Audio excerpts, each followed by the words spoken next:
Antes de empezar la configuración de un PLC, se necesita encenderlo. Para esto, hay que conectar las entradas de más y menos 24 volts a una fuente de poder y encenderla. Posteriormente, hay que conectar físicamente el PLC con la computadora en la que se realizará la configuración y programación. Esto se hace a través de un cable que se conecta al puerto de Ethernet en la computadora. Ahora se debe encender la computadora y abrir TIA Portal 7. Antes de crear un proyecto, se debe verificar que haya conexión de la computadora con el PLC. Para esto, en la vista del portal, se abre la pestaña Online y Diagnóstico y se selecciona Dispositivos accesibles. Se abrirá una nueva ventana donde se debe verificar en el diagrama que aparezca un cable verde sin interrupción del PLC a la computadora.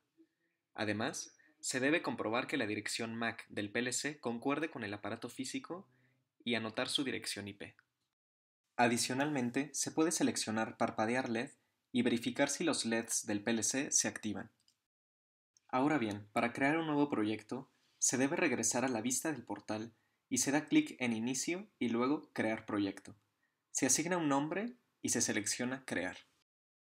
Luego se va a la pestaña de Primeros pasos y en Dispositivos y redes se da clic en Configurar un dispositivo. Para configurar el hardware del PLC, se busca el tipo y modelo de la CPU del PLC que se esté utilizando. Una vez seleccionadas, se agrega el dispositivo. Va a aparecer la vista de proyecto y se debe primeramente seleccionar la comunicación en el PLC. Para esto, dar doble clic en el cuadro verde y en la interfaz Profinet se ajusta la dirección IP, es decir, si no coincide, manualmente cambiarla a la establecida en un principio. Ahora se procede a cargar el hardware en el PLC. En el árbol del proyecto se selecciona el CPU y se da clic en el icono de cargar el dispositivo. Se desplegará la ventana de carga avanzada en la que se debe especificar el protocolo de comunicación. En este caso, el tipo de interfaz PGPC es PNIE y aparecerá la dirección IP en la tabla de abajo. Esta debe de coincidir con la del PLC. Finalmente, si todo es correcto, se da clic en cargar. Aparecerá la ventana de cargar vista preliminar en la que se comprueba que no hay errores y se da de nuevo clic en cargar. Ahora se despliega la ventana de cargar resultados y de no haber errores se da clic en finalizar para finalizar la carga. Una vez cargado, se debe establecer la comunicación con el PLC. Para esto, volvemos al árbol del proyecto y seleccionamos el CPU y la pestaña de Online y Diagnóstico. Ahora, en Accesos Online se selecciona Establecer conexión online. Finalmente, se comprueba la comunicación establecida, ya sea con el diagrama visualizando la línea verde ininterrumpida o dando clic en Parpadear LED y verificando. Regresamos una vez más al árbol del proyecto y dentro de la pestaña del CPU desplegamos Bloques de programa y abrimos Main OV1. Finalmente, se abrirá la interfaz de bloque en la que podremos programar funciones lógicas en el PLC. Analicemos primeramente la programación por medio de un diagrama de escalera para poder activar una salida del PLC a partir de alguna entrada. Para esto, en la parte derecha de la pantalla, en la sección de instrucciones, dentro de instrucciones básicas encontraremos las funciones lógicas. Dar doble clic sobre la que se desea agregar, ya sea un contacto normalmente abierto, uno normalmente cerrado o el símbolo de salida, carga o memoria. Con ellos construiremos el diagrama de escalera.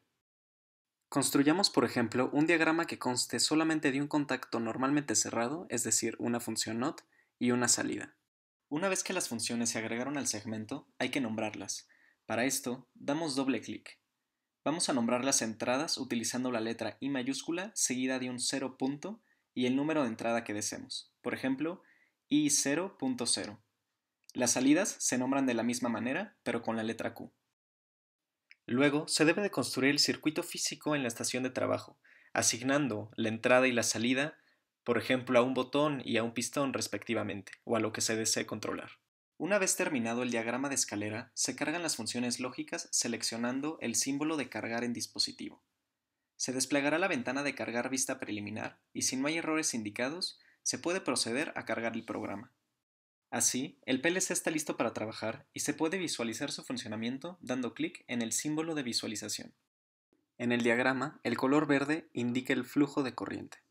Analicemos ahora un caso más complejo y más interesante, donde se desea programar con control lógico la activación de un indicador luminoso y un cilindro de simple efecto a partir de una botonera. La tabla de verdad de este proceso es la que se muestra en pantalla, donde X1 es un botón pulsador, X2 es un botón enclavado y las salidas S1 y S2 son un pistón de simple efecto y un foco respectivamente. Se puede notar que la salida 1 corresponde a la respuesta de una función lógica XOR, mientras que la salida 2 a la de una función AND. Por lo que, como se puede ver en la siguiente simulación en FluidSim, S2 se puede programar mediante dos contactos normalmente abiertos en serie que representen a X1 y X2, y S2 construyendo en paralelo la serie de X1 negada y X2 y de X1 y X2 negada. Para programar esto en el PLC, después de haberlo configurado como se describió anteriormente, vamos a la interfaz del bloque y construimos en dos segmentos diferentes los circuitos para obtener S1 y S2. Luego se construye el circuito de instrumentación con los botones de marcha y sus relés, que estarán cableados a las entradas del PLC. Posteriormente se construye el circuito neumático y el de la señal luminosa, que estarán conectados a las salidas del PLC. Posteriormente se carga el programa en el dispositivo como se ha descrito anteriormente. Ahora activamos la observación para ver el funcionamiento del PLC. Observemos que el segmento 1 corresponde a S1 y el segmento 2 corresponde a S2. Veamos qué es lo que pasa cuando cambiamos los valores de X1 y X2.